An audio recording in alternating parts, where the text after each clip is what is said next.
رجعنا يا شباب للجوينت ديس اوردرز او مشاكل الجوينت. انت الجوينت عندك عظمه من الاخر، يعني عشان ايه نبسط الامور خالص. عظمه جنبها عظمه، عظمه عامله كده اهي، العظمه التانية من تحت جايه كده، هما الاتنين عاملين ايه كده. كل واحده فيها ليها كارتريدج بيحميها، تمام، وفي ما بينهم فلويد بيمنع الفريكشن. في اي خلل في سواء دمرت الكارتريدج، الفلويد ده ليه فيسكوستي او ليه لزوجه معينه، لو قللتها برضو هيبقى كانك مش حاطط حاجه عامله زي الزيت، عالم كانك موتور العربيه محتاج ايه؟ كل شويه تزيته، بحيث ايه؟ الحديد ما يقعدش يعمل فريكشن مع بعض، فبالتالي ايه؟ يتاكل. تمام، هي دي النقطه. طيب الفكره يعني او انواعها بقى، او بنقسمهم ليه اوستيو اسوسايتس او نون انفلاماتوري ديس اوردر وانفلاماتوري ديس اوردر، نتيجه ايه؟ الكوز. يعني في كوز اكسسيف فريكشن، واحد مثلا شغال جزار، شغال على طول بالعظم بتاع ايده بيضرب ويكسر اللحمه. واحد شغال مثلا اي رياضه مثلا بينط فيها، او في بريشر زياده عني وزنه مثلا زياده، وهكذا. فاهمني؟ دي الحاجات اللي تعملي نون انفلاماتوري، هي ما حصلش اي انفلاميشن، او المشكله بسبب ايه؟ البيرنج بتاع الجوينت، او اليوز ان هو بيستخدم الجوينت ايه؟ عكس الطبيعي، يعني بيستخدمه زياده ايه عن اللزوم، او بيستخدمه لفترات ايه؟ طويله. عكس الانفلاماتوري. الانفلاماتوري يعني معناه ان انا عندي مشكله، او في مشكله خارجيه هي اللي مأثره على ايه؟ البون بتاعي.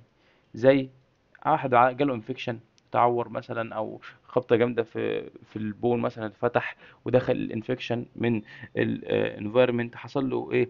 انجري، او اتخبط خبطه جامده، عملت له ديفورميتي مثلا في الجوينت، او مشاكل في البون بتاع الجوينت. جيناتيك فاكتورز بقى، الناس اللي عندها الاوتو اميون ديزيز، او بعض الجيناتيك ديزيزز. يعني الاوتو اميون بيعمل زي انفلاماتوري ميديتورز كده، الميديتورز دي بيروحوا يكسروا هم ايه؟ يعني بدل ما انت هتكسره بره، لا، ما تخليكش انت تكسره بقى، تروح تلعب تشتغل يعني، تاكل وزنك يزيد، فيعمل لك مشاكل مثلا في الركبه، او تلعب اي رياضه بتاثر على الركبه يعني فيها ضغط او فيها حمل على الركب زياده. لا، انا هاجي اكسره لك بنفسي، انا هطلع لك ميديتورز تكسر لك الكارتريج، وتقلل لك ايه؟ الايه؟ الهيرولونان، او الايه؟ الفلويد، او الايه؟ زي ما نقول كده المزيت، او الزيت اللي في النص، اللي ايه؟ بيمنع الفريكشن بين البون اند ايه؟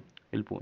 اللي هنشرحه النهارده ثلاث حاجات مهمه في الانفلاماتوري ارثرايتس. الروماتويد مهم جدا وهتاخدوه بعد كده، الجوتي ارثرايتس، واخر حاجه الانفكشوس او السبتك، دي ايه؟ هنقول عليها كلمتين كده ايه في الاخر. تمام. طيب نيجي لاول حاجه بقى، واهم حاجه في، يعني يعتبر الموست كومن اللي هتلاقيها، الاوستيو ايه؟ ارثرايتس عند الناس الكبيره، زي ما قلت لك الجزارين وهكذا. طيب انا عندي هنا مشكله في البون. الفكرة ان هو البريك داون مع الكارتريدج، وان هي بتحك مع بعض، البوم يحك مع البون، يعمل لك ايه؟ سيفير بين. انا اقول لك الريجيم، انت اللي هتقول دلوقتي الريجيم كله. واحد عنده سيفير بين، يبقى انا ممكن اديله ايه عشان اعالج له البين؟ لو فاكر المحاضرة اللي فاتت هتجاوب. سيفير بين يبقى ممكن اديله والله انزيد، تمام. ممكن نديله حاجات انالجيسكس زي الايبوبروفين، الباراسيتامول، النون انفلاماتوري. اما المفروض اصلا الايبوبروفين تبع نون ستيرويد انتي انفلاماتوري دراجز يعني، تمام. يا اما هتديله انزيت، سواء بقى هتديله كوكس 2 سيلكتيف السيلكوكسيب، هتديله الحاجات اللي هي كوكس 1 وكوكس 2، حاجات بقى سيمي سيلكتيف ونون سيلكتيف والكلام ده. هتديله اسيتامينوفين، او اللي هو الباراسيتامول. بس احنا قلنا ان الباراسيتامول ايه؟ كده كده ما بيشتغلش اصلا في البريفري موست، يعني شغال اغلب في السي ان اس، فمش هيبقى ايه افكتيف قوي الباراسيتامول. هتديله ايه بقى؟ جلوكوز امين اند كوندروتين سلفيت. تحس ان انا بقول طلاسم. طيب عشان نفك هذه الطلاسم نيجي نحكي قصة بسيطة وافهمك. طيب انا عندي هنا، دي عندي الكارتلج الجميلة بتاعتي، تمام، اهي اللي بالازرق دي، تمام. الكارتلج دي لو جينا قربنا فيها شوية في الميكروسكوب، اللي هي متكونة ايه؟ من حاجات اسمها ايه؟ جاجز، او الجلوكوز امينو جلايكان. سيبك من الاسامي. الجاجز دي تبقى متكونة يعني، او فيها نوعين، نوع حاجة اسمها سلفيتد، ماشي، ونوع نوت سلفيتد، او ما فيهوش سلفر، ماشي، نوت، ماشي. طيب النوت سلفيتد جاجز دي بتبقى حاجات ايه؟ يعني زي ليكويد شويه كده، يعني زي ايه؟ فيسكس، هنسميها لك فيسكس فلويد، لزج كده، ماشي. بنسميه الهيالورونيك اسيد، او الاتش اي، ماشي. طيب السلفيتد دي عبارة عن الحاجات اللي بتكون ايه؟ الكارتريدج منها يعني، او بتدي زي structural support للكارتريدج وتخليها قوية، زي الكوندروتين سلفيت، حاجة اسمها الكوندروتين سلفيت، ماشي. وعندي حاجة تانية اسمها ايه؟ الجلوكوزامين سلفيت برضو. ماشي، يبقى الاتنين ايه سلفيت عشان هما ايه سلفيتد بالدماغ كده. طيب الحاجتين دول شغالين في الاستراكشر يعني بتاعت الكارتريدج، بيكونوا الاستراكشر بتاعت الكارتريدج اللي انت شايفها دي. تمام. زائد حاجه جميله جدا ان هم بيكونوا الاستراكشر، بيعملوا استراكشر سبورت، وبيعملوا زي اكتيفيشن لحاجه اسمها ايه الكوندرو سايتس. ايه الكوندرو سايتس دي؟ دي الخلايا كوندرو جايه من ايه؟ من الكارتريدج، هي الخلايا اللي بتصنع ايه الكارتريدج. زائد ان هم لقوا ان هم برضو يعني الابحاث في الموضوع ده مش دقيقه قوي، ان هم بيقولوا اصلا ان هو في ناس بتقول لك ان هم مفيش بينيفيت من ان هم ياخدوا كوندروتين سلفيت او جلوكوز امين في علاج الاوستيوارثرايتس، بس في بعض البيبرز قالت ان هو ايه بيبقى ممكن يعني. طيب عن طريق ايه؟ زي ما قلت لك بيعملوا structure سبورت، بيزودوا الكوندروسايت او الكارتريدج فورميشن، زائد ان هم بيقللوا عندي الحاجات الانفلاماتري بعض الحاجات او الانفلاماتري ميديتورز. ماشي. اللي بتعمل ايه؟ اللي بتبدا بتدمر في الكارتريدج او بتعمل ايه تيرنج او ويرنج في الكارتريدج. تمام. ده بالنسبه للجزء ده. يبقى احنا قلنا عندي نوعين نوت سلفيتد، الجلوكوز امين اللي هو الجلوكوز امينو جلايكانز او الجاجز، فيسكس فلويد يعمل لوبريكيشن بين الاثنين بون عشان ما يحصلش فريكشن وبين، اللي هو الهيرونيك اسيد ده الفيسكس فلويد عندي. اما يبقى سلفيتد، لو سلفيتد زي ما قلنا الكوندروتين سلفيت والجلوكوز امين سلفيت من اسمهم سلفيتد يبقى لازم فيهم يبقى في سلفيت. بيعملوا بيعملوا ستراكشر سبورت وبيكونوا الكارتريدج، بيحفزوا الكوندروسايت يزودوهم يزودوا الكارتريدج فورميشن، ويقللوا بعض الميدياتورز الحاجات اللي بتعمل دامج للكارتريدج او بتعمل تيرنج او ويرنج فيها. ده بالنسبه للشكل الجوينت. طيب ده الجوينت كده. في بعض الجوينت ده جوينت صغير، ممكن مثلا تلاقيه ده جوينت مثلا الكوع اي جوينت صغير في الجسم. طيب نيجي بقى للجوينتات العسل. ليه الجوينتات العسل؟ هادي ده جوينت ده عسل ليه؟ ده جوينت زي ما انت شايف كده فيمر تibia وفيبيولا، يبقى ده جوينت الني، والباتيلا هي منوره في النص السيسامويد بون. طيب عندك منسكس. انا عشان الجوينت ده شايل ويت بيرنج جوينت. يعني ايه ويت بيرنج جوينت؟ يعني تخيل كده انت ركبتك دي شايله جسمك الابر بادي بتاعك كله، فلازم يبقى فيها حمايه زياده. ايه الحمايه الزياده؟ المنسكس دي.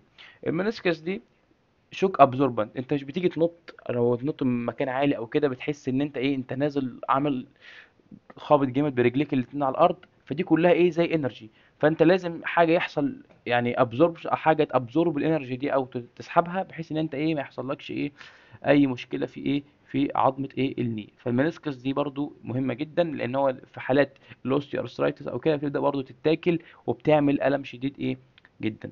طيب انا كده وريتك شكل الجوينت الطبيعي. بص شكل الجوينت اللي حصل فيه انفلاميشن، بص بقى عامل ازاي. ده برضو شكل ده الني ده شبه الني جوينت، ده يعتبر الني جوينت شبه ده. المنسكس متاكله، في انفلاميشن جامد جدا. الفلويد اللي هنا سينوفيال فلويد يكاد يكون قليل جدا او مش موجود، وهتلاقيه لو موجود حتى مش فيسكس. تمام. الكارتريدج اللي حوالين البون بدأ يتاكل ويتقشر ويحصل فيه ديجراديشن ودي جينيريشن. ده بالنسبه لهذا الكلام ده. زي ما قلت لك الانفلاماتوري سايتوكاينز دول بيأثر عليهم الكوندروتين والسلفيت والجلوكوز امين سلفيت. طيب يبقى ده بالنسبه للاورال دراجز او الحاجات اللي هتاخد بالبق. طيب الحاجات اللي هتتاخد بالانجكشن، عندي حاجه اسمها الكاباسيسين. الكاباسيسين ده هنشرحه برضو نقول بالتفصيل بيعمل الحاجات بقى اللي احنا عارفينها. انتي انفلاماتوري جيلز، تتوقع الانتي انفلاماتوري جيلز هيبقى فيها حاجات بتاع زي نون سترويدال انتي انفلاماتوري دراجز. هتلاقي بقى فيها ديكلوفيناك، هتلاقي فيها ايبوبروفين، هتلاقي فيها حاطين بقى اغلب الحاجات بتاعت الانتي انفلاميشن، منهم الفولتارين لو انت عارف الفولتارين. تمام. انترا ارتيكولار هايلورونان تالت انجكشن معانا هايلورونان ده. طيب انا كنت قلت لك ان في فيسكس ماتيريال موجوده في البون. الفيسكس ماتيريال دي بتساعد في اللوبريكيشن. كانت مين؟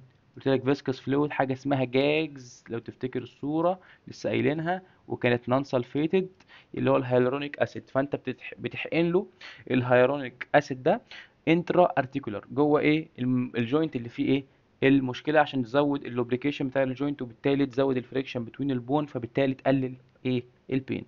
يا اما هديله بقى المعلم الكبير قوي الانترا او البيري ارتيكولار كورتيكو ستيرويد. كورتيكو ستيرويد ليه؟ برضه نفس الكلام. طب ما هو احنا عارفين الكورتيكو ستيرويد ده بقى استيرويدال انتي انفلاماتوري دراجز. وهقول لك انا هنا ليه ما قلتلكش هتديله في الاورال ستيرويدال.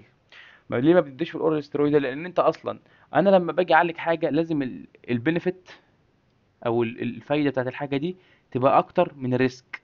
ما تديش للعيان حاجه تعالج له الاوستيو ارثرايتس وتدخله في بلاوي تانية، تجيب له سكر وتعمل له ريكارنت انفكشن وتعمل له مش عارف برولونجد بليدنج وبلاوي زرقاء.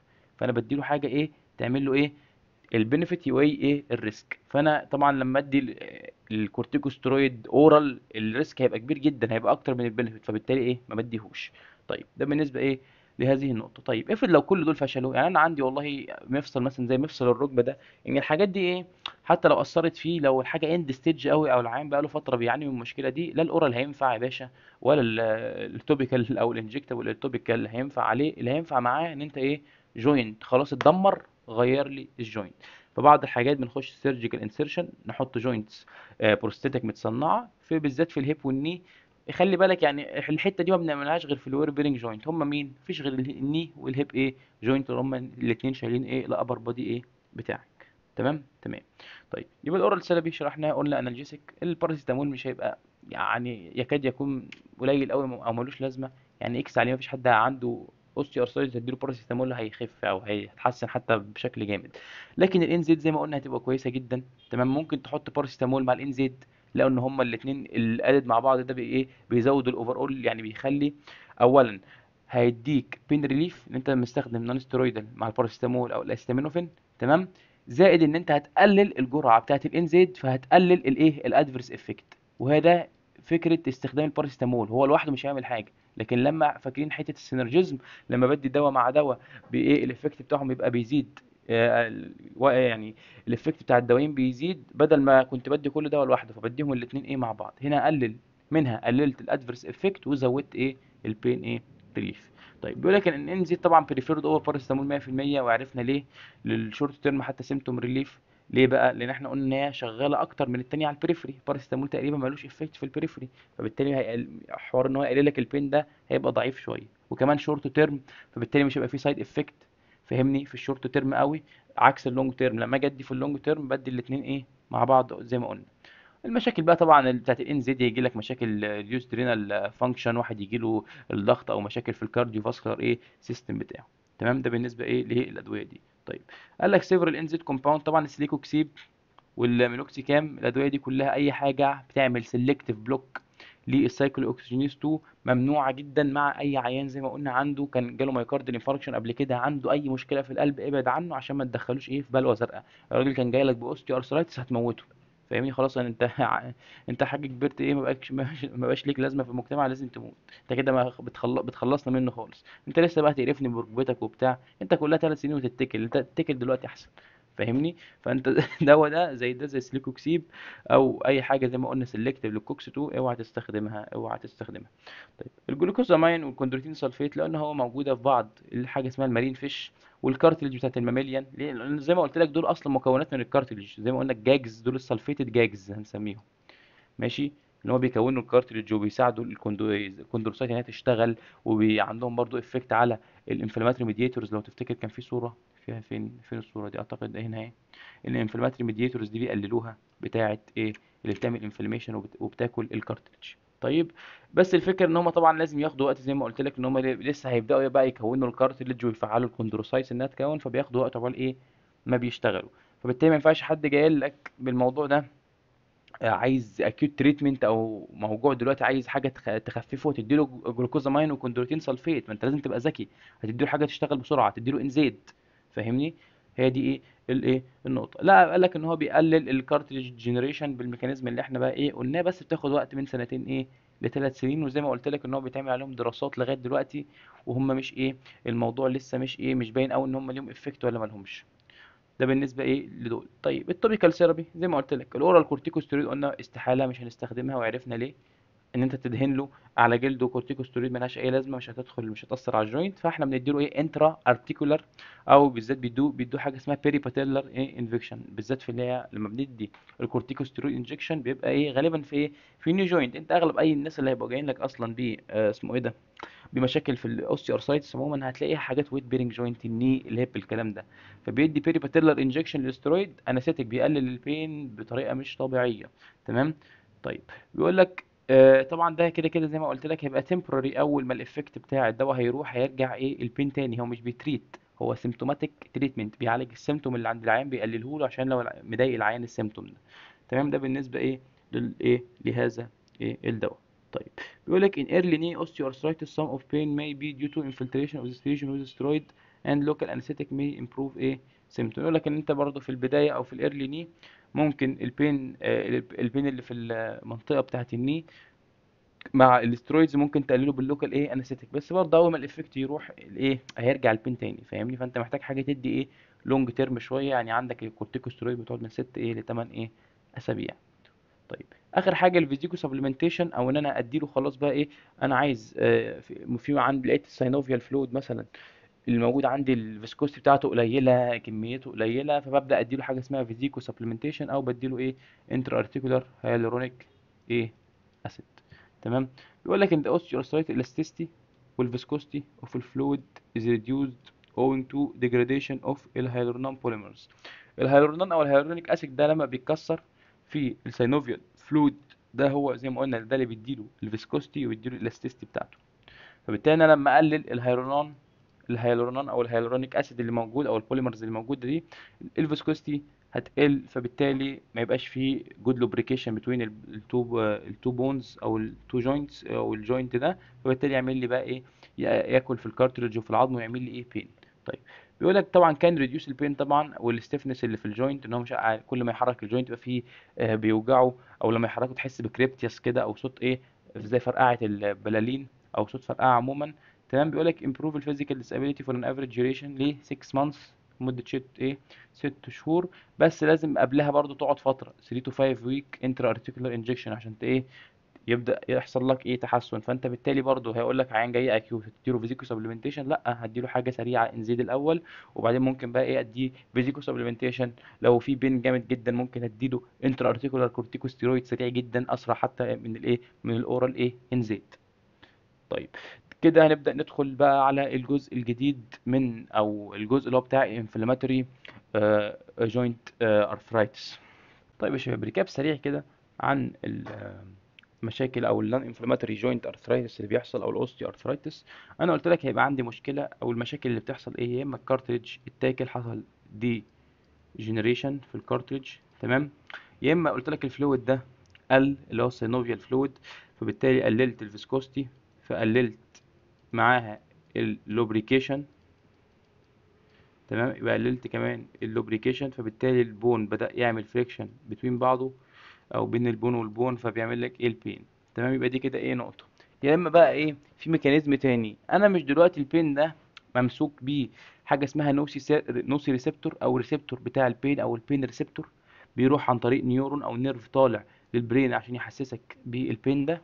في دواء كنت قلت لك ان انا هشرحه، ممكن تغششك اللي بقى نسيت اشرحه تقريبا، اللي هو تعال نروح له كده عشان افكرك بيه اهو، الكابا، حتى انا عامل عليه علامه اهو، الكابا سيسين ده او الكابا سايسين ده.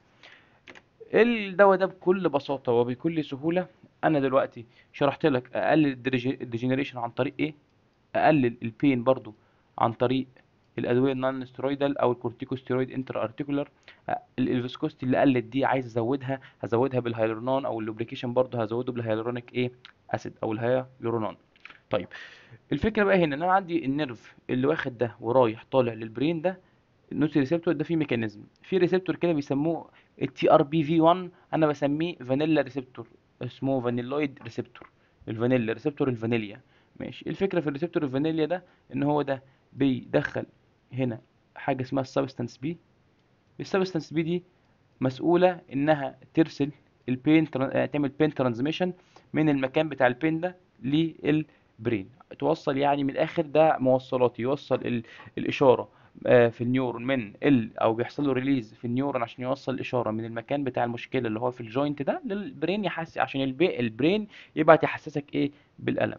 طيب الكاباسين ده بيعمل بيجي هنا بيعمل حاجه غريبه جدا والله، بيجي هنا يحفز الريسبتور ده ان هو يفضل يدخل كاتايونز كاتايونز كاتايونز كاتايونز، يبدا يزود الاستخدام بتاع السبستانس بي في النيرف. تمام. فبالتالي لما يزود الاستخدام بتاع السبستانس بي وعمال ادخل كاتاينز بوزيتيف بوزيتيف بوزيتيف بوزيتيف، بيحصل بعد كده حاجه اسمها ديسنسيتايزيشن، خلاص الريسبتور مش قادر، حصل اكزوستشن في السبستانس بي وفي الترانسميترز التانية اللي بتنقل البين للبرين، فبالتالي خلاص الريسبتور ده يقول لك انا شطبت، حصل لي ديسنسيتايزيشن وقفل وبطل يعمل فايرنج. طب تخيل معايا لما يبطل يعمل فايرنج ايه اللي هيحصل؟ مفيش بين او مفيش ترانسميشن للبين من المكان بتاع المشكله اللي هو الجوينت ده لايه، للبرين، فبالتالي مش هتحس انت ايه بالالم. طيب، بس في الاول انت هتقول لي انت برضه خدتني في دوكه وقعدت لفيت بيا ايه المجره. طب انت يا ابني، ما في الاول هيفضل يخش الكاتاينز البوزيتيف دي، هتعمل فاير اكشن بوتنشال. انت اول ما بتاخد الدواء فعلا ده بيبقى توبيكال، بيدهن على المفصل او الحته اللي فيها المشكله، بيبقى عندك بيرنينج سensation في البدايه لفتره صغيره لغايه لما يحصل الديسنسيتايزيشن في الريسبتور ده، او الريسبتور خلاص يبطل يقول لك ايه بلاها الشغلانه دي، وما يبداش يبعت ترانسميشن للبين من الجوينت للبرين. خلاص بعد كده مش هتحس ايه بالبين. ده كان بالنسبه ايه للدواء ايه ده. نيجي هنا بقى يا شباب لقصه إيه الجوت او النقرس، وليه كان بيسموه مرض الملوك؟ ولا هو مرض الملوك فعلا، ولا ايه كانوا بيضحكوا علينا؟ اعتقد الجواد ده انتوا خدتوه في سنه اولى، بس ايه دلوقتي ايه هدي زي ريكاب سريع عن ايه الهايبرليوسيميا اصلا، وليه بيحصل جوت وهكذا، والميكانيزم نفسه بتاع الجوت قبل ما ناخد الدواء، بحيث لما اجي اقول لك الدواء خلاص انت عرفت الدواء ده شغال فين في في الميكانيزم او في الباسواي بتاع اليوريك اسيد، فهتعرف ايه تقسم الادويه وانت فاهم. مش هتحفظ ده شغال والله على كذا الزنسين، ده مش عارف شغال على اليوريكيز، ده شغال مش عارف على ايه. هنفصص الدنيا كلها الاول، وبعد ما نفصصها ايه اجي اقول لك ايه اللي انت محتاج ايه تحفظه. فانت خلي بالك برضو، انت مش محتاج تحفظ كل حاجه انا بقولها.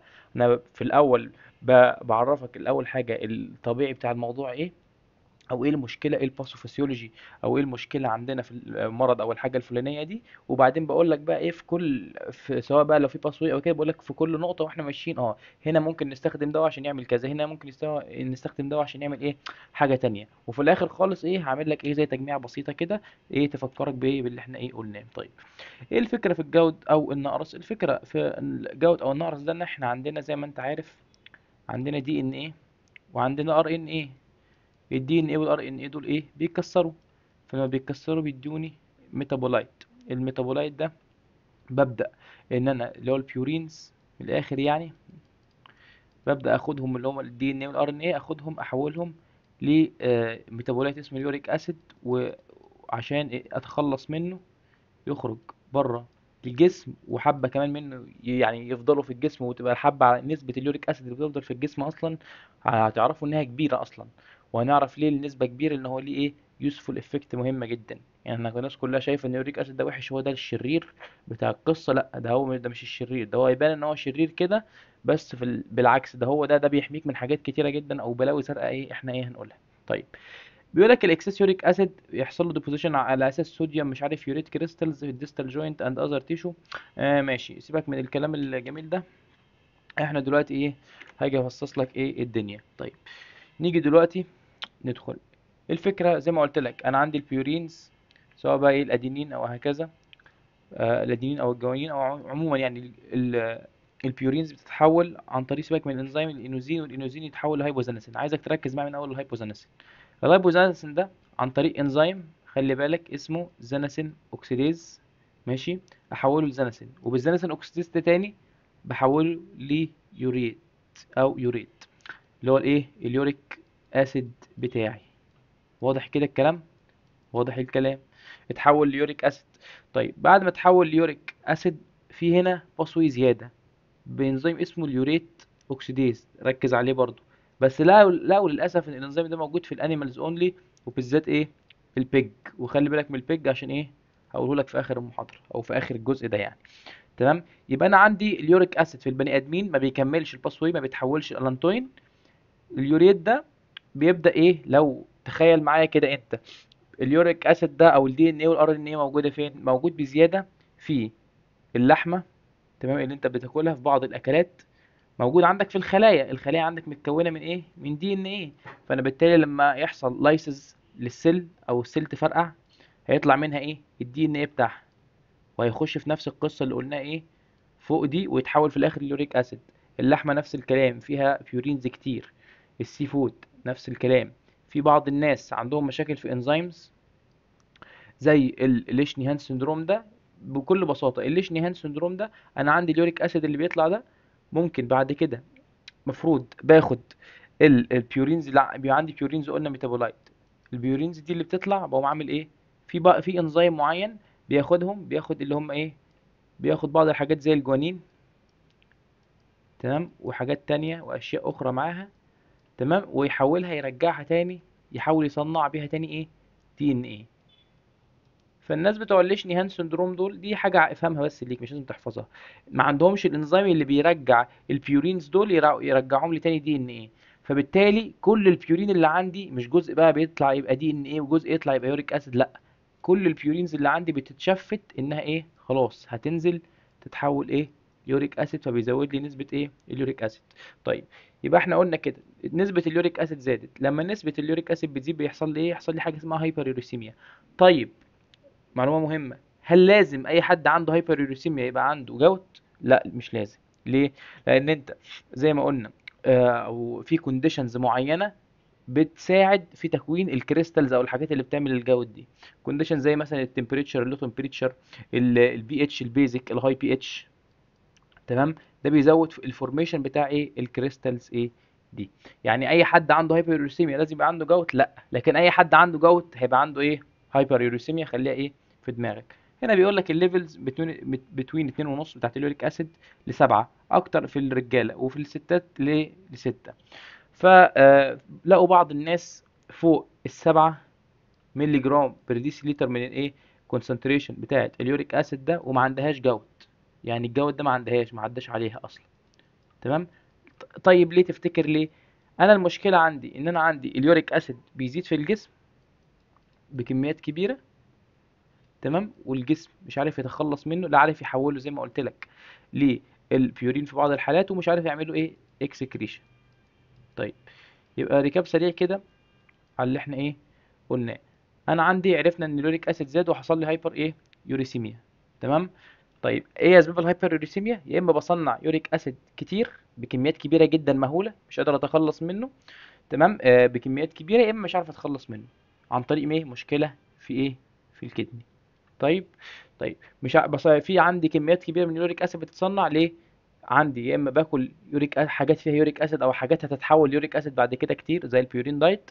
يحصل تدمير في الخلايا بالذات في الهيماتولوجيكال مالجنسي، الار بي سيز بتفرقع ويطلع منها، او السيلز عموما تفرقع ويطلع منها الدي ان ايه بتاعها والار ان ايه. تمام، وبالار بي سي هتلاقي جوه الار بي سي بيبقى فيه يوريك اسيد كمان، هو صافي يوريك اسيد مش دي ان ايه بقى، بيبقى فيها يوريك اسيد. فاهمني؟ فلما يحصل حته اللايسيس بتاعت السيلز بتاعت التيومر دول، او عيان بياخد كيموثيرابي، فتلاقي ان هو ايه، بيدوا لاي عيان بياخد الكيموثيرابي لازم هيديه، هتلاقيهم بيدوا له جوده ايه، ثيرابي معاها عشان ما يجيلوش ايه، نقرس. وقلنا جيناتيك فاكتورز، مشكله في الانزيم اللي بيحول لي البيورينز دي بيرجعها تاني، اللي يحاول يصنعها ايه، او يرجعها للدي ان ايه. طيب، الاكسكريشن بكل بساطه زي ما قلت لك، اليوريك اسيد ده ناس فاكراه مش ايه، مش مهم، لا، لكن هو مهم جدا. ليه؟ لان انت عندك اليوريك اسيد اول ما بيخش الكدني كده، سلام عليكم، عدى من الايه، من الجلوميريوس بتاعت الكدني، يحصل ري ابزوربشن ل 90% منه. 90% من اليوريك اسيد ايه، بيحصل لهم ايه، ري ابزوربشن. تمام، ليه؟ لان هو مهم، بيأكت از انتي اوكسيدنت. لو تفتكر كنا لسه قايلين من شويه ايه، حوار الانتي اوكسيدنت ده، ان هو ايه، بيعالجك الفري راديكالز او الحاجات الشريره او الحاجات اللي هتدمر لك الخلايا بتاعتك، بيروح على طول يسكتها، يديها ايه، يديها زي شخشخ كده يلعب بيها، يديها الالكترون زياده يخليها نون راديكال، وتبقى ايه، سيف وما تاثرش على ايه، الخلايا بتاعتك. تمام، ده بالنسبه ايه، لليوريك ايه اسيد، او عموما ايه، اليوريا دي، او اليوريك اسيد، معلش. طيب، ده بالنسبة ايه لليوريك اسيد. طيب، بعد ما فهمنا دلوقتي نظام، او ايه حوار بقى الهايبر والفرق بينها وبين الجوت، والجوت ده بقول لك اسم المرض، لكن هايبر دي زي ما قلنا زيادة اليوريك اسيد في الجسم، سواء جه معاها جوت او ما جاش معاها جوت. طيب، ماشي. ايه الفكرة؟ قلنا جوت خلاص، يبقى زيادة في اليوريك اسيد، اليوريك اسيد زاد في يوريت يوريت كريستالز. ماشي، بدأت تمسك مع بعض، مسكوا واحدة تمسك مع واحدة، تمسك مع واحدة، كلامب كده، عملت ايه، زي كلامب كده من الايه، من اليوريت. بعد ما عملت كلامب كده الكريستالز دي، تمام، قامت عاملة ايه، حطت او زي زودنا عليها مونوصوديوم او صوديوم ان ايه، مسك معاها وادانا الشكل بتاعها المخزلي ده، النيدل شيب، شكلها عامل كده، بحيث انها ايه، بتشكشك التابرنج اند بتاعها ده، او السن المدبب اللي انت شايفه ده، دي صورة المونوسوديوم يوريت كريستال بجد تحت الميكروسكوب. تمام، نيدل شيب. المونوصوديوم يوريت كريستالز دي حاجه عامله لي يعني زي ما تقول كده ايه، عامله انفلتريشن او مضايقه الجسم، عماله تعمل تغز تغز زي السكاكين كده في ايه، في صباع الراجل الكبير ده يا عيني وايه، والماه. طيب الجسم هيعمل ايه؟ هات لي يا باشا البلاعه بتاعتي. مين البلاعه بتاعتي؟ الماكروفاج. ويا ريته ما جاب الماكروفاج. ليه يا ريته ما جاب الماكروفاج؟ لان الماكروفاج دي هتقوم بلعاها، عملت انجلف للكريستال. طب واحد يقول لك كده ده كده عسل زي الفل. اولا في كريستالز كتير، تمام، دي اول حاجه. تاني حاجه كده دي دخلت جوه، قلت لك يا سلام ده انت كده ايه ظبطتني يا واد يا ماكرو. ليه بقى ظبطها الماكرو؟ لان هي دخلت جوه الماكروفيج، قامت عامله ايه، انا عندي هنا في انفلاميشن وفي بلاوي زرقاء اصلا بسبب النيدل، قامت مفعله في الميكروفيج انفلاماتوري ميديتورز. تمام. الانفلاماتوري ميديتورز دي منها الانترليوكين 1، راحت بعتت ريكروت، هات لي يا ابني النيوتروفيل. جاب له النيوتروفيل. النيوتروفيل عماله ايه، تحارب هذه الكريستالز، عملت انفلاميشن اكتر من الانفلاميشن اللي موجود، وبهدلت الدنيا وعملت سويلنج وفوزو دايلاتيشن وبلاوي زرقاء. فبالتالي يعني يجي يقول لك ثلاث حاجات: احمرار، شكشكه، سويلنج. سويلنج، ريدنس، وايه، شكشكه في الايه الجوينت. وغالبا زي ما قلنا بيبقى ايه في اكتر حاجه في الصباع الرجل ايه الكبير. طيب الليل يعني برضه واحد يسأل نفسه سؤال، يقول لك ليه المونوصوديوم يوريت كريستالز بتترسب اشمعنى يعني في الحتة دي؟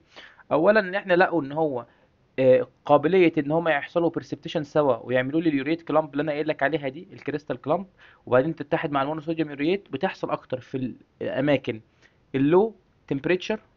تمام. ويبقى فيها ايه البي اتش عالي، او البي اتش فيها بيبقى ايه بيزك. تمام. طيب هنا ليه التمبريتشر في البريفري؟ اكيد التمبريتشر اقل من ايه، من الكور. فده سبب من اسباب ايه البرسبتيشن بتاع ايه هذه الكريستالز في ايه، في الديستال يعني في الصوابع الايد، بس اكتر حاجه طبعا صباع الرجل الكبير يعني. تمام. يبقى احنا كده عرفنا ايه المشكله بتاعت الموضوع. يبقى لو جيت ريكاب بسرعه، ايه الحاجات اللي ممكن اشتغل عليها عشان امنع الجوت؟ عايز امنع تكوين اليوريك اسيد. طب همنع تكوين اليوريك اسيد عن طريق ايه؟ ان انا اقفل الزناسين اوكسيديز. تمام. يبقى دي كده ايه اول حاجه. تاني حاجه ان انا احاول استخلص اليوريت اوكسيديز ده من الحيوان واديه للعيان.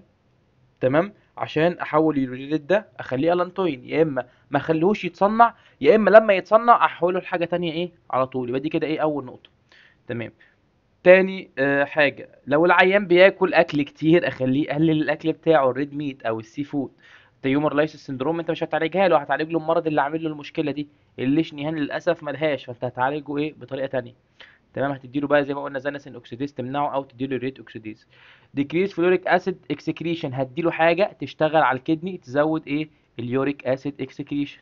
يبقى دي كده ايه تاني حاجه. يبقى احنا كده قلنا ايه اغلب ايه الحاجات اللي هنستخدمها. حاجه اخيره، انا قلت لك مين اللي بيبهدل لي الدنيا ويعمل لي انفلاميشن وبلاوي زرقاء فوق اللي موجوده؟ الانترليوكين بيتا. اقفل له الانتر ايه ليوكين بيتا عشان اقلل له الايه الفلير. او لما الموضوع ده بيحصل يبقى مؤلم جدا جدا جدا جدا، محدش يقدر يتحمل يعني الالم بتاعه، ممكن العيان بيصوت من كتر الالم. فانا ببقى عايز اقلل له الفلير او الالم بتاع الجوت، فاقفل له ايه الانتر ليوكين بيتا. تمام كده. هنبدا بقى نخش نفصص كل دواء ايه لوحده. يلا بينا. رجعنا يا شباب لتفصيص الادويه. يلا بينا. اول دواء معانا هنشرحه الكولشيسين. الكولشيسين غالبا دواء سمعتوه قبل كده، لو خدتوا بايو كيمستري في اولى غالبا خدتوا دواء الكولشيسين. ومحتاجين عشان نفهم الميكانيزم اوف اكشن بتاع الكولشيسين، يعني للاسف يعني ناس كتير يقول لك الهيستولوجي ده ايه علم لا ينفع، بس يعني هنا هينفع شويه في الايه بالذات في الكولشيسين، هيعرفنا الميكانيزم بتاعه ايه ماشي ازاي او شغال ايه ازاي. طيب لما نيجي نخش هنا نبص على الكولشيسين، فين الكولشيسين اهو الكولشيسين. من اسمه انا كاتب لك هنا العنوان بتاعه، هو طبعا المفروض ان هو اسمه انتي جاوت دراج، ده الدراج كلاس بتاعه. بس النقطه المهمه ان هو ايه انفلاماتوري سيل انهبيتور. يعني هو يعني ايه انفلاماتوري سيل انهبيتور؟ انا لو تفتكر لما جيت قلت لك في الباثوجينيسيس بتاع الجوت ايه اللي بيحصل، قلت لك ان انا عندي الماكروفاج بعد كده لما بتبلع المونوصوديوم ريت كريستال تقوم رايحه مفعله الانفلاماتوري ميديتورز. طيب ان انا اقفل الانفلاماتوري ميديتورز دول، لو قلنا الاي ام ده هم دول الانفلاماتوري ميديتور، لو انا عايز اقفلهم اخليهم ما يشتغلوش، يا اما هقلل امنع انترليوكين بيتا زي ما احنا قلنا هنا، انترليوكين بيتا ان انا امنعه ان هو يطلع فيحفزهم، يا اما ايه اروح نفسها، بس دي اصعب، ان انا اروح للايه للانفلاماتوري ميديتورز دول كلهم وايه العب فيهم، اخليهم ايه اكسر لهم رجليهم، اخليهم ما يروحوش الماتش اصلا. انت لو عندك لعيبه انت ممكن تعمل ايه، ممكن توقف الاتوبيس بتاعهم او تعطل الاتوبيس بتاع اللعيبه نفسه، فاهمني، او الواحد اللي بيلم اللعيبه. لكن ممكن عندك طريقه تانية، انت ايه اللعيبه اللي عندك كلهم ايه تعورهم، تاخدهم تخطفهم تكسرهم، يبقى دي ايه تكسر رجليهم عشان ما يعرفوش يروحوا ايه الماتش. ده باختصار الميكانيزم في اكشن بتاع ايه الكولشيسين. طيب ايه بقى هو الميكانيزم في اكشن؟ عشان نفهم الميكانيزم في اكشن عايز افكرك بحاجه. فاكر المايكرو تيوبيولز؟ زي ما انت شايف هي دي المايكرو ايه تيوبيولز بتاعتي، ده في واحنا بنعمل ميتوزس. المايكرو تيوبيولز دي افتكر انها ايه زي انابيب كده صغيره، تمام. وظيفتها ايه؟ اولا انها تسيبريت الدي ان ايه في عمليه الميتوزس، تمام. تاني حاجه ان هي مهمه للسيتوسكيلتون بتاع الخليه. تخيل معايا دي الخليه دي عايزه تمشي، مش بتتحرك، اللي بيحركها او السيتوسكيلتون بتاعها ده هو المايكرو ايه تيوبيولز. خليه تدقلك كده تروح للمكان اللي فيه ايه المونوصوديوم يوريت ايه كريستالز، ماشي. يبقى انا جيت ايه ضربت المايكرو تيبيول، عملت انهبيشن للمايكرو تيبيولز الموجوده جوه الخليه، فبالتالي الخليه مش هتعرف تتحرك تروح للمكان اللي فيه الكريستال، فبالتالي هتقلل لي ايه الانفلاميشن. فلما اجي اقول لك انها هتقلل الانفلاميشن او هتقلل المشاكل اللي بتحصل، يبقى ده معناه ايه ان انا بستخدمها في الايه في الاكيوت جوت. خلي بالك عشان هنعمل ايه تجميع بسيطه كده سهله للاكيوت ايه جوت في اخر ايه الفيديو. اكيوت جوت، تمام. يبقى ده كده ايه الاستخدام بتاعه. يبقى ببساطة شديدة الكولشيسين فكرته ايه ان هو بيمنع الخلايا انها تروح للمكان اللي فيه الكريستال عشان يقلل ايه الانفلاميشن، فبالتالي بيقلل الجوت فلير او الجوت فليرز اللي احنا ايه قلنا عليها، او الانفلاميشن والبين والريدس والسويلنج والبلاوي الزرقاء اللي احنا ايه كلنا عارفينها دي. طيب ده كده ايه شرحنا الميكانيزم. تعالوا نخش على ايه الدواء نفسه. طيب يبقى احنا كده فهمنا، يبقى هو عندي هيعمل حاجة حلوة، ان هو هيمنع لي الخلايا انها تتحرك، وانها تعمل دي جرانيوليشن وتعمل بقى فازو دايلاتيشن وبتاع وايه سويلنج والكلام ده الجميل ده كله. ده في الخلايا الليكوسايت او الخلايا الدم البيضاء، الوايت بلاد سيلز. طيب بالنسبه بقى للسايد افكت بتاعه، هو هل هو ما بيشتغلش غير على الخلايا دي ولا هو شغال على مايكرو تيبيول مايكرو تيبيولز عموما؟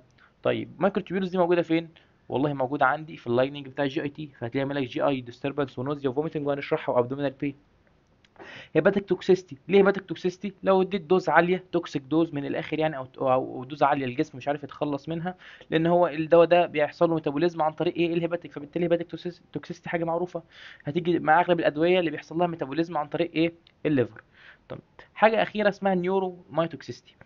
النيورومايوتوكسيستي دي نفس الفكره، هي بتعمل ايه؟ بمنع التيوبيولين. التيوبيولين ده مسؤول ان هو ينقل نيورو ترانسميتر وفي في الاكسون نفسه، فبالتالي هيمنع العمليه دي، فهيعمل لي ايه نيورو ايه توكسيستي. في المصل هي يعمل برضو، هي المايكروتيولز دي يعني مديه للمصل بتاعنا الشكل بتاعها ايه اللي انت شايفه، الفايبرز شكلها منظم ومحطوطه مع بعض في باندلز وهكذا متجمعه، فبالتالي لما انت تضربها برضو هتعمل لك مشاكل في المصل، وممكن تؤدي لحاجه اسمها رابدومايلايسيس كنت خدتوها قبل كده، دي ممكن تؤدي الى ايه الوفاه. فبس دي حالات رير جدا، والحالات دي عمره ما بيجي له، يعني هو قال لك حد جاله نيورومايوتوكسيستي يعرف ان هو كان واخد توكسيك دوز من ايه من الكولشيسين، او هو عنده مشكله في الكدني مش عارف يخلص ايه يتخلص من الايه من الدواء، تمام.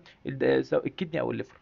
طيب ده بالنسبه ايه للسايد افكت. نيجي نشرح بقى ايه جزء الجي اي تي او عموما النيورومايوتوكسيستي والجي اي تي. دي خلايا الجي اي تي عندي زي ما انت شايف كده، ده اللايننج بتاع الجي اي تي. لو تفتكر خلايا الجي اي تي دي بتعمل ايه دوبليكيشن او بتعمل مالتيبليكيشن ايه بسرعه شديده جدا. ليه؟ لان انت ايه محتاج كل شويه تغير ايه اللايننج بتاعك نتيجه ايه طبعا الحاجات الحلوه اللي ايه اللي احنا بناكلها والبلاوي الزرقاء اللي بتنزل في الجي اي تي.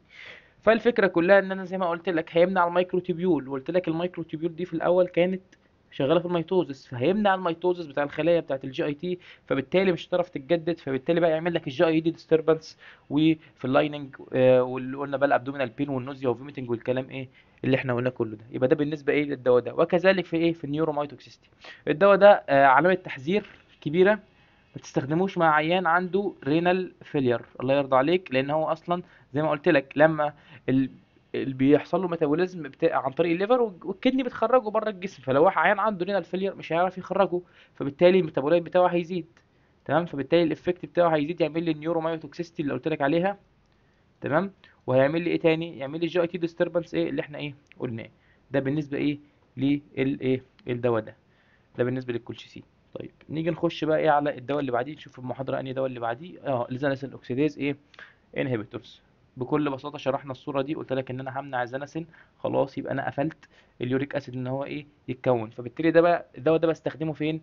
بتوين الاكيوت ايه، بتوين الاكيوت جاوت والكرونيك جاوت، في الفيز دي، بحيث ان انا اقلل اليوريك اسيد والعيان ما يخشش مني في ايه، في كرونيك جاوت بقى، ويبدا تبدا المونوصوديوم يوريت كريستالز دي، لو ده الجوينت كده، فين القلم، لو ده الجوينت كده هنا مثلا بتاعي، تبدا المونوصوديوم يوريت كريستال تتكون تتجمع تعمل ايه توفاي كبيره كده، وتبقى كرونيك خلاص، العيان صعب جدا تتخلص ايه منها. فعشان امنع الموضوع ده بستخدم ايه الزناسين ايه اوكسيديز ايه انهبيتورز. ده بالنسبه ايه لهذا ايه السؤال. طيب لو تفتكر انا قلت لك اليوريك اسيد ده بيطلع في حاجتين اتنين، ممكن يعمل يترسب في الكدني، يعمل زي حصاوه في الكلى اسمها يوريت نيفروليثيزيس، فهو بالتالي هيمنعها، لان هو هيمنع تكوين اليوريك اسيد، فهيقلل ايه او هيبريفنت اليوريت ايه نيفروليثيزيس. او التيومر لايسيس سندروم، انا قلت لك ان هو ايه الخلايا اللي بتفرقع بتطلع ايه، المفروض بتبقى بتطلع يوريك اسيد، فهو لما امنع الزناسين اوكسيديز مش هعرف اصنع يوريك اسيد، فبالتالي اقلل نسبه ايه اليوريك اسيد ايه في الجسم. كنا ايه قلنا ايه النقطه دي.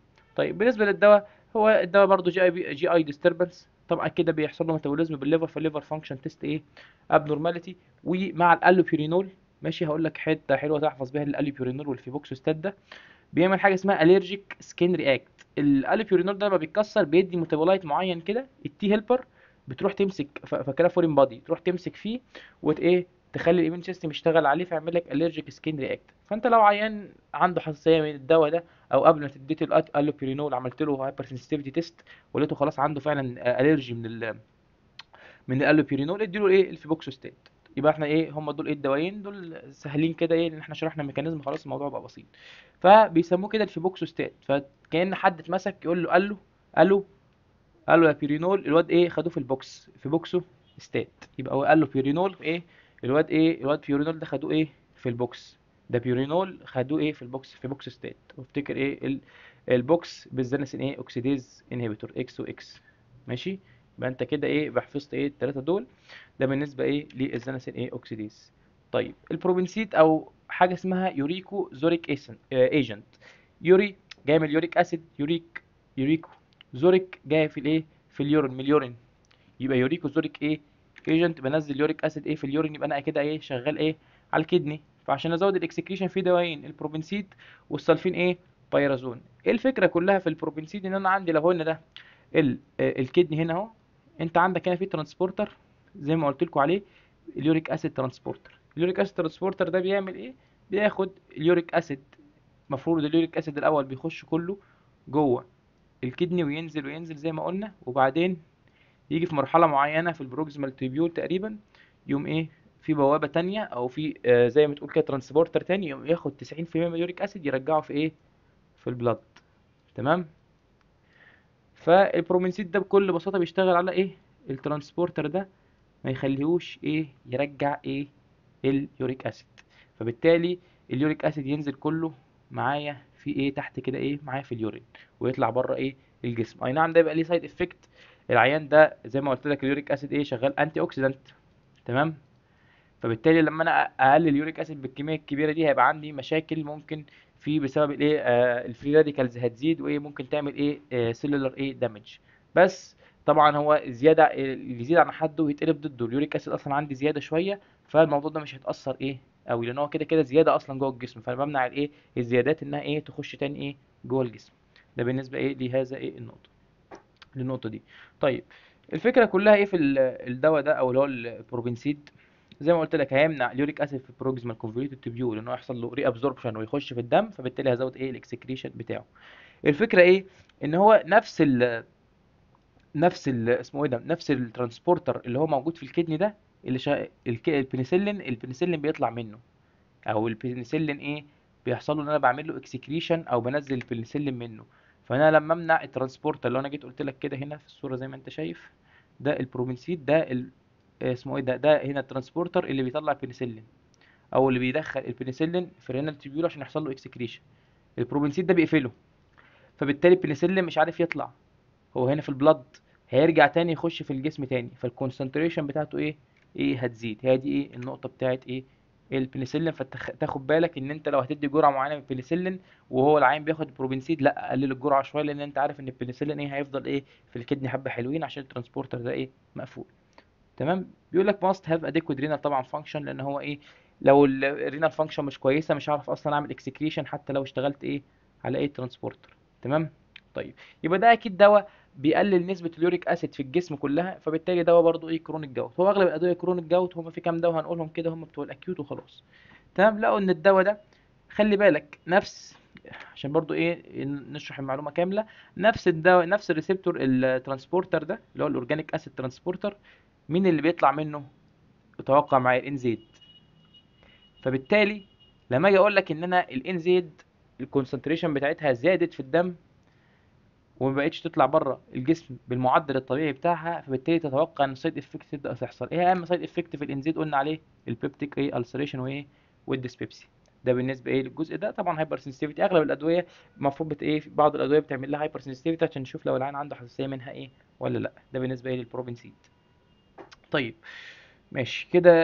احنا المفروض خلصنا في كام دواء كده هنقولهم برضو، بحيث ايه لو اتلعب في الموضوع ده. لو تفتكر معايا قلت لك عشان اقلل الانفلاميشن هعمل حاجتين، يا هشتغل على على الخلايا كلها عن طريق اللي بيحفز الخلايا او اللي بيجيب لي الخلايا اللي هو الانترليوكين بيتا. تمام. يا اما هشتغل على الايه، هكسر الخلايا نفسها، كل خليه اكسرها. احنا شرحنا الكولشيسين، يبقى هنشرح دلوقتي ايه الانترليوكين بيتا ايه انهبيتورز. منهم دواء اسمه اناكينرا.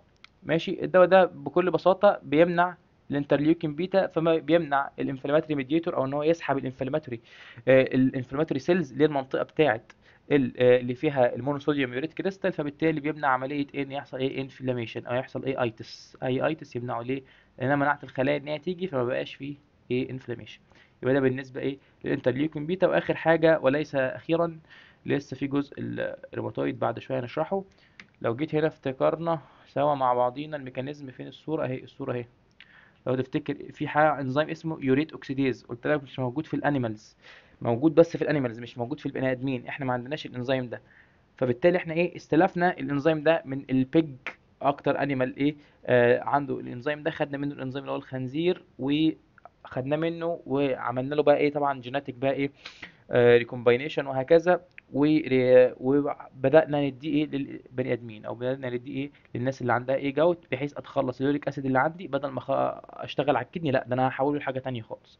فالدواء اسمه جميل جدا، ليه اسمين، اي حاجه اخرها كيز ماشي، بيجلو تيكيز وراس بوري كيز. تعال اكتب لك الاسم برضو بالتكست عشان ممكن تبقاش شايفه هنا كويس.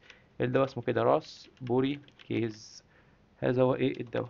بص هو 390 ادي راس ايه بوريكيز. يبقى انا عندي دوايين الايه بيجلوتيكيز. انا شايف بيجلوتيكيز حلو لان هو ايه هيفكرك بيج، من البيج بناخد ايه من البيج اليوريكيز انزيم، فتعرف ايه الليله كلها البيج اللوتيكيز والراس بوريكيز. ده الدوايين دول هم بتوع اليوريكيز انزيم، بيحولوا لي زي ما قلت لك اليوريك اسيد ل ميتابولايت تاني اسمه ايه الالانتوين. سيبك من الاسم بتاعه، مش لازم تعرف ان هو بيطلعوا الانتوين، انا بقول لك كده عشان تعرف ايه ان هو بيروح فين يعني بعد كده ايه اليوريك ايه اسيد. ده بالنسبه ايه لايه الجزء ده كده احنا نبقى خلصنا الجاوت ميديكيشن، وشرحنا الباثوجينيسيس والباثوفيسيولوجي، وقلت لك كل دواء شغال على ايه والكونتراديكشنز بتاعت كل دواء، وكل دواء شغال في الكرونيك، شغال كرونيك جاوت ولا اكيوت جاوت. احنا لغايه دلوقتي قلنا انهي دواء انهي ادويه كرونيك جاوت. لو تفتكر معايا قلت لك الحاجات اللي هتمنع اليوريك اسيد ان هو يتكون او هتطلعنا منه، يبقى الزناسين اوكسيديز منعه ان هو يتكون، بعد ما تكون حولته لحاجه تانية باليوريكيز او باليوريكيز انزيم اللي هو الراسبوريكيز والبيجلوتيكيز. ماشي. او ان انا زودت الاكسكريشن عن طريق البروبنسيد والسلفين بايرازون. طيب عشان اقلل الاكيوت جوت مشكلته ايه؟ مشكلته زي ما قلت لك في الجوت فلير، عندي سويلنج جامد، عندي ريدنس جامد جدا، عندي بين فظيع العيان مش قادر ايه يتحمله. فانا عايز اقلل الحاجات دي. طب حاجات تقلل لي سويلنج وتقلل لي بين وتقلل لي الريدنس، الاكيوت جاوت دراجز ينزيد اكيد. قلنا الكورتيكوستيرويد انجكشنز حلوه جدا في المنطقه اللي فيها الايه الفلير دي. الانترليوكين انهبيتورز وعرفنا شغاله ازاي هي ايه، والكولشيسين. يبقى ممكن مثلا يجي رأس سؤال يبقى ايسي يقول لك ايه انيوميريت الاكيوت جاوت دراجز، يبقى احنا عرفنا انزيد كورتيكو انترليوكين انهبيتور وايه والكولشيسين. طيب الكرونيك وللباقي ما تقعدش بقى توجع دماغك، انت خلاص دول لو عرفت الاكيوت هتعرف الكرونيك، هتستبعد دول يبقى انت كده ايه دخلت فيه او عرفت مين هم الايه الكرونيك جاوت ايه دراجز. ده كده ايه بالنسبه للجزء ده. ونخش بقى ايه على معمعة الريماتويد ايه ارثرايتس.